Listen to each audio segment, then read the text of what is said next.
Hello people, welcome to our channel. Let's talk about something. Welcome back to our పిట్ట కథలు. వ్లాగింగ్లో పడి పిట్ట కథలు మర్చిపోయాను అనుకున్నారా? అస్సలు ఛాన్స్ లేదు. మన ఛానల్ పెట్టిన పిట్ట కథల ద్వారా ఎంతో కొంత ఇన్ఫర్మేషన్ మీకు చేరువయ్యి మీ ఆలోచనలు మార్చుకొని డిప్రెషన్లో ఉన్న వాళ్ళు బయటపడతారని చెప్పి, లేదంటే మన ఛానల్ ద్వారా చిన్న చిన్న ఇన్ఫర్మేషన్స్ పిల్లలకి చెప్తే ఇప్పటి నుంచి స్ట్రాంగ్గా అవుతారనేసి. దాన్ని ఎలా మర్చిపోతాను అనుకున్నారా? ఇంకోటి ఏంటంటే మన ఛానల్లో ఇంకటి నుంచి క్యాన్సర్ అవేర్నెస్ అయితే ఆపేసాం కదా, దాన్ని స్టార్ట్ చేయబోతున్నాను అనమాట. సిరీస్ని కొద్దిగా రాబోతున్నాయి. మన పిట్ట కథలను అయితే ఆపే ప్రసక్తే లేదు. సో ఇవాళ సంథింగ్ టాపిక్ ఏంటో తెలిసిన, ఆల్రెడీ 90s కిడ్స్కి ఇంతకుముందు ఒక వీడియోలో చెప్పాను పరమానందయ్య గారి గురించి. ఒక్క చిన్న పిట్ట కథ మళ్ళీ రాబోతుందని. సో దాని గురించి చెప్పేసుకుందాం. పరమానందయ్య గారి శిష్యుల కథలు మీలో ఎంతమందికి తెలుసో నాకు కమెంట్ సెక్షన్లో అయితే కమెంట్ చేసేసండి తొందరగా. ఎందుకంటే పరమానందయ్య గారి శిష్యుల కథలు నాకు కొన్ని తెలుసు. మీకు ఎన్ని తెలుసన్నా ఉంటే, లేకపోతే నేను చెప్పే స్టోరీస్ మీరు ఎప్పుడైనా కానీ స్కూల్లో కనుక వినుంటే దాని గురించి నాకు కొంచెం ఇన్ఫర్మేషన్ పాస్ చేస్తే దాన్ని కూడా నేను చెప్పేస్తాను కదా. ఇకపోతే స్టోరీలోకి వెళ్దామా. పరమానందయ్య గారు 11 మంది శిష్యులు ఒకరోజు కట్ల కొట్టు తీసుకురావడానికి పక్కన ఉన్న అడవికి అయితే వెళ్ళారండి.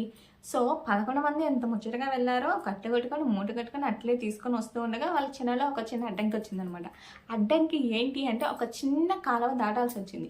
కాలువ దాటే లోపల వాళ్ళకి లెక్కలేని డౌట్స్ వచ్చేసిన. ఆ కాలువలో కొట్టుకోకపోతే అంటే పరిస్థితి, మేము గురువు గారికి ఏం సమాధానం చెప్పుకోవాలి, దీన్ని ఎట్ట దాటాలి, ఈ కట్టెల మోప ఏ పక్కకి ఎలా చేర్చాలి అని చెప్పేసి తెగ మదన పడిపోయారు. వాళ్ళలో నేను బాగా తెలివైనని అని అనుకున్న ఒకడు బయటకు వచ్చి, నేను ఒక ఉపాయం చెప్తాను, దాన్ని పాటిద్దాము, దాని తర్వాత మనం ఈ వాగుని ఈజీగా దాటేయచ్చు అని చెప్పినాడు అనమాట.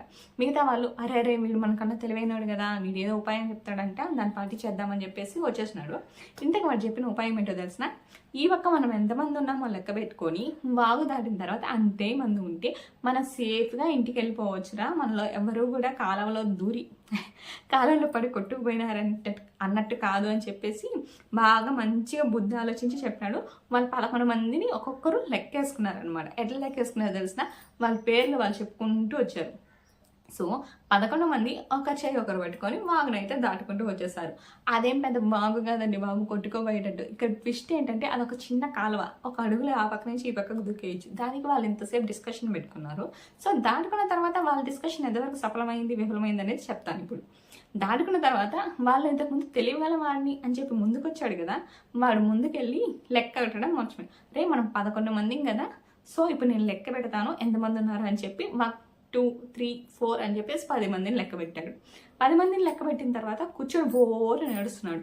ఏమైందిరా, ఎందుకు నడుస్తున్నావు అని మిగతా 10 మంది కంగారు పడిపోయి దగ్గరకు వచ్చారనమాట.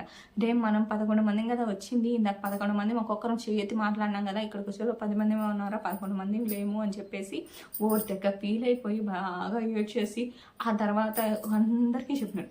ఇంకా వాళ్ళకి డౌట్ వచ్చేసింది, అరే ఎవరు వెళ్ళిపోయినారు, ఎవరు పడిపోయినారు అని చెప్పేసి వాళ్ళలో 10 మంది ఒక్కొక్కసారి లెక్క పెట్టుకున్నారు వాళ్ళు ఎంతమంది ఉన్నారు. అందరికీ 10 మంది వచ్చారు. ఇది ఎక్కడ విడ్డూరం రా స్వామి, అందరం లెక్క పెట్టుకున్నాం, 10 మంది మేము వస్తాం, పోయిన వాడు ఎవడు అని చెప్పేసి తెగ ఏడ్చినారు. 11 మంది అక్కడే ఉండి కూర్చొని బాగా ఏడుస్తున్నారు అనమాట. ఎందుకు తెలిసిన, 11వ ఒకటి తప్పిపోయినాడు అని చెప్పి 10 మంది ఉన్నారని. ఇంత లోపల అటు సైడ్ నుంచి పక్క పల్లెకి సంబంధించిన ఒక ఆయన కట్టెలు కొట్టుకొని వస్తూ ఉంటే, ఎందుకు నాయన మీరు ఏడుస్తున్నారు అని అడిగినారు. వీళ్ళు ఏడ్చేది చూసి, స్వామి మేము ఇలాగా 11 మంది వచ్చాము, ఈ వాగు దాటుతూ 10 మంది మిగిలినాము, ఒకరు పడిపోయినాడు, ఎవరు పడిపోయినాడో తెలియట్లేదు, మేము ఈ మాది మా పరమానందయ్య గారి శిష్యులం, మేము ఆయనకి పోయి ఏం సమాధానం చెప్పాలో అర్థం కాలేదు, మాకైతే బాగా భయంగా ఉందని చెప్పి తెగ ఏడ్చేసినారు. ఆయన మీరందరూ వరుసగా నిలబడుకున్న ఆయన నేను లెక్క పెడతాను అన్నాడు. ఆయన అందరినీ లెక్క పెట్టి 11 మంది ఉన్నారు కదా నాయన, మళ్ళీ ఎందుకు ఏడుస్తున్నారు అనేసి అంటే, లేదు స్వామి మేము ఒక్కొక్కసారి లెక్క పెట్టాము, 10 మంది వస్తున్నారు, 11 మంది రాలేదు అని చెప్పి మళ్ళా బోరని ఏడ్చినారు. ఇంతకుముందు మీరు వాగు దాటేటప్పుడు ఎలా లెక్క పెట్టుకున్నారు నాయన అంటే, మా పేర్లు మేము చెప్పుకొని ఒక్కొక్కరం చెయ్యెత్తి మరీ చెప్పుకున్నాం స్వామి అంటే, మళ్ళీ ఇప్పుడు చెప్పుకొని ఎంతమంది ఉన్నారో తెలుస్తుంది అంటే, అదే ప్రాసెస్లో ఒక్కొక్కరు మేమున్నామని 11 మంది చేయెత్తి చెప్పుకున్నారన్నమాట. సో ఇప్పుడు 11 మంది వచ్చేస్తారు. ఇంతకుముందు 10 మంది ఎందుకు వచ్చారు అనేసి స్వామి అడిగితే బాగా ఆలోచించుకొని వాళ్ళకి సమాధానం దొరకలేదు. సో ఆయన చెప్పారు, ఇంతకుముందు మీరు 11 మందిలో 10 మందిని లెక్క పెట్టుకున్నారు, మిమ్మల్ని మీరు లెక్క పెట్టుకోవడం మర్చిపోయినారా సొంటల్లారా అని చెప్పి తిట్టేసినాడు అనమాట. సో ఇదనమాట వాళ్ళకి అంతకు మించి తెలివి. సో ఇంకా హ్యాపీగా కథ సుఖాంతం అయిపోయింది. 11 మంది బతికే ఉన్నారని నాకు తెలిసింది కాబట్టి కట్టెలు ఎంత బాగా కొట్టుకొచ్చుకున్నారో ఆ కట్టెలన్నీ ఇంటికి వెళ్ళిపోయినారనమాట. సో ఇదండి పరమానందయ్య గారి శిష్యులు కదా. వాళ్ళ తెలివికి నిదర్శనం ఇదొక ఈ కథ ఒక ఎగ్జాంపుల్ అనమాట.